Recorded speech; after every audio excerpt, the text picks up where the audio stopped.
毎日こんなに暑いと皆さんもつい冷たいものが食べたくなりませんか？冷たくてスルッと食べられてすぐできるもの。夏といえばやっぱりそうめんですね。つるつるっと喉を通っていくあの感じたまらないですよね。日本の夏の食べ物ってそうめんも冷麦も冷やし中華も30年前とあまり変わっていないんです。でもなくなっていっているものもあるんです。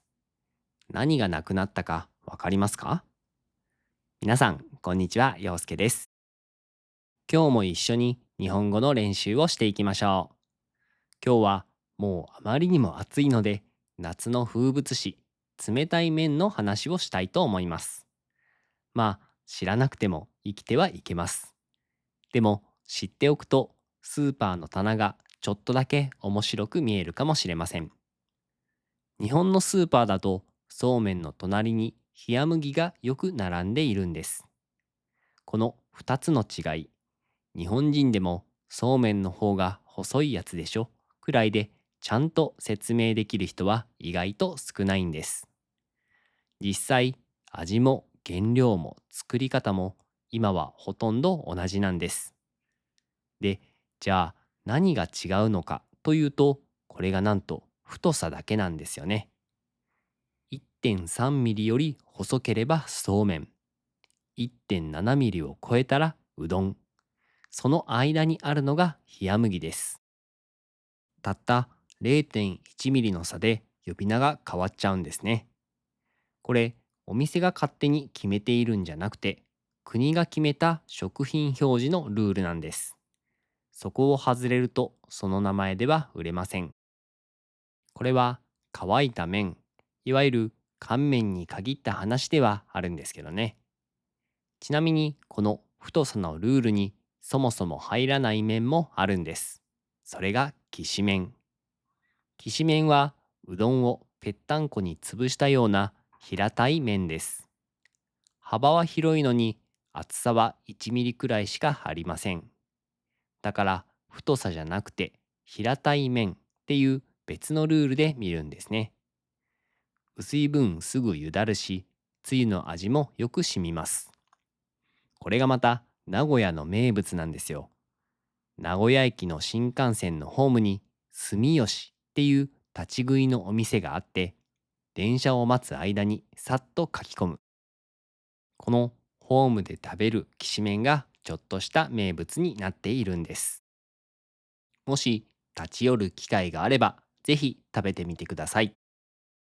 そうめんと冷麦の太さのルール、実は抜け道もあるんですよ。手で伸ばして作る手延べの麺ですね。この手延べの場合は1.7ミリより細ければそれでいいってことになっているんです。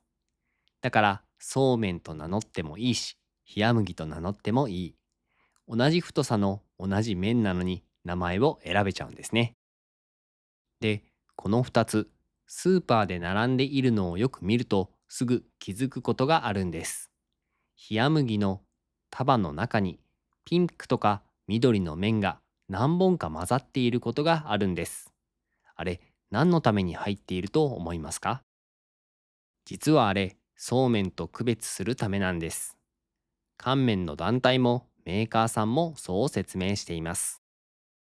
ただ、いつから入るようになったのかはいろいろな説があって、作っている会社でさえよくわからないみたいなんです。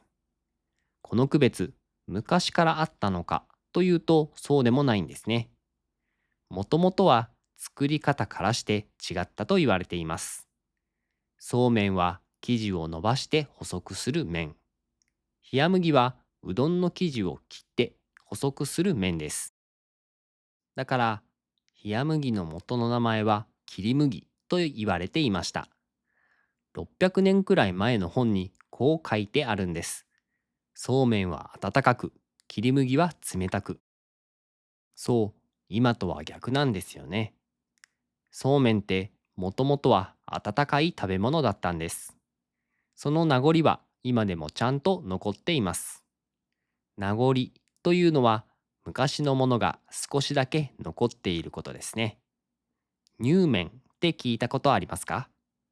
温かいつゆにそうめんを入れた料理なんですけど、冬に食べるとこれがまた体が温まるんです。新しい食べ方に見えて、実はこっちが古い方の食べ方なんですね。で、切り麦を冷やして食べるから冷や麦なんですね。反対に温かい方は厚麦と呼ばれていました。でも、その厚麦の方はいつの間にか消えてしまったんです。今は冷や麦という名前だけが残っています。あと、冷やし中華。名前に中華ってついていますけど、実は日本で生まれた食べ物なんです。うちが発祥だというお店が仙台と東京にあるんです。夏になるとお店に冷やし中華始めましたの紙が貼られるんです。あれを見ると、ああ、夏が来たなって思いますね。ああいうのを風物詩って言うんですよね。そうめんって皆さんはどうやって食べますか？日本だとネギとか生姜とかみょうがとか入れるんです。これらを薬味って言うんですけど、これ薬に味って書くんです。もともとは本当に薬として使われていたからなんだそうです。昔の人はこういうものを入れると食べ物が腐りにくくなると考えていたらしいんです。まあ、冷蔵庫もない時代ですからね。でも今は誰も薬だと思って食べてはいません。生姜をちょっと入れるだけで香りも味もぐっと変わります。ちなみに今日も生姜を入れて冷麦をいただきました。そうめんや冷麦を食べるときに欠かせないのがめんつゆです。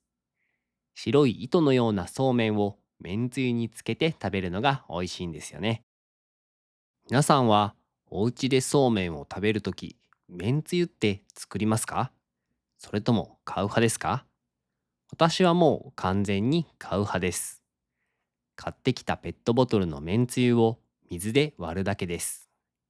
私はヤマキのめんつゆが好きで、ずっとそれを使っています。そうめんにも煮物にも使えて、味もいつも同じに決まるので便利なんです。もし日本へ来てスーパーに行く機会があって、エアビーなどで料理できるなら、そうめんとめんつゆを買って食べてみてください。ここからはなくなりつつある文化についてお話しさせてください。私が子供の頃、夏になるとうちに大きな箱が届いていたんです。それが大抵押し入れにしまわれていました。あの箱、お中元って言うんです。夏にお世話になった人へ贈り物をする、そういう習慣ですね。これがなくなりつつあるんです。お中元は会社の取引先とか親戚とかに送ります。6月になるとデパートに贈り物だけの特設売り場ができます。で、7月頃になるとそこから箱がどんどん届く。中身はそうめんだったり、ハムだったり、ビールだったり。中でもそうめんはど定番でした。だから夏になるとうちのそうめんはどんどん増えていくんです。その箱もだいたい押し入れ行きになっていたわけです。ところがこのお中元が今結構な勢いで減っているんです。デパートでも売り場の名前をお中元から夏の贈り物に変えたところがあるんです。こういう流れをお中元離れなんて言ったりします。離れっていうのはみんながだんだんしなくなっていくっていう意味ですね。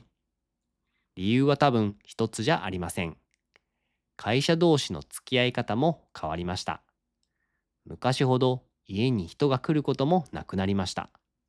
それにお中元って決まり事が多くて正直面倒なところもあるんです。やり方を間違えるとかえって失礼になっちゃう。もらったらお返しを考えて、そのお返しにまたお返しが返ってくる。お中元って本当は感謝を伝えるためのものです。なのに今は失礼にならないように送るっていう人の方が多いのかもしれません。そうなると続けるのはなかなかしんどいと思うんです。で、ここからは私自身の話なんですけど、実は私、社会人になってからお中元を送ったこと一度もないんです。というか、もらったこともないんですよね。私の中では、あれは親の世代のものなんです。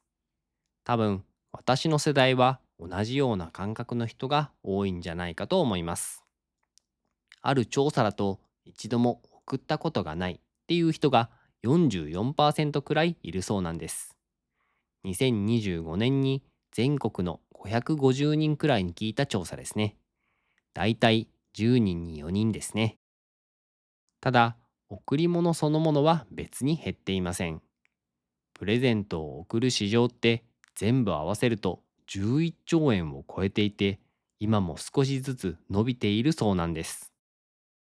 で、その11兆円の中で今一気に伸びているのがスマホで送れるギフト券らしいんです。